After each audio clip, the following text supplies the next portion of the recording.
Starry-eyed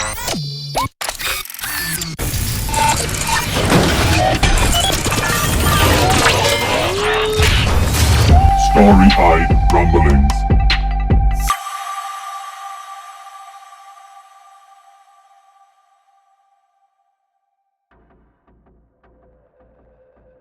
Helix Bane dodges out of the way of the pair of arms trying to grasp hold of her, and into a second pair. A second pair that wouldn't be there if this was a human assailant.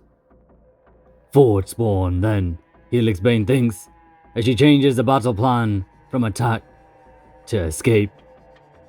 Helix Bane kicks out with one foot, hoping this creature has a solar plexus. Her foot connects satisfyingly, and she prepares a hammer fist to the head if the creature is bent double. The creature is, one of them at least. As Helix Bane maneuvers into striking position, she realizes the creature isn't bent double.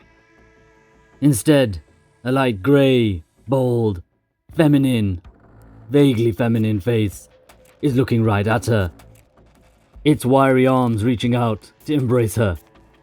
Helix Bane throws herself backwards, out of reach.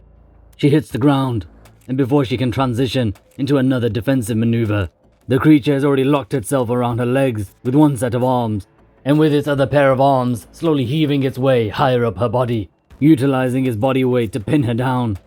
Helix Bane pulls back her fist, preparing to smash it into the face of the grey-faced lady. However, just as she's about to strike, a second target presents itself. A fair-skinned, male face with straight, light brown hair turns its head up to look at Helix Bane. Not Forge Spawn then. A sequence. Helix Bane can't yet make out too much, but it seems a female is scrambling her way over the male to get to her first. Helix Bane unleashes both fists instead, one for each face. Alas, she's outnumbered, as four arms block and divert easily. However, the maneuver does free up Helix Bane's legs, and allows her to squirm her way out from beneath the creature, and put a few paces between them. Helix Bane doesn't waste time trying to assess the creature. She feints towards it, then bolts straight past it. She sprints round the corner, looking for cover and seeking for some sort of advantage. Around the corner, there are a number of doors on each side of the corridor. Helix Bane quickly opens the first, second, and third, listening for signs of Valia. She hears nothing but her own heavy breathing. She ducks back into the first room, climbs up the wall and camouflages against it. Then, she waits. It takes but a moment before the creature walks in. A man, tall and prim, smartly dressed, with a long, serious face, a professional demeanor about them. Sprouting from said man's back, like a tumor, is a morose-looking, grey-skinned female, hugging the man's neck, rapidly whispering into his ear without pause. The man looks calmly around the room as Helix Bane prepares to pounce. Her muscles relax.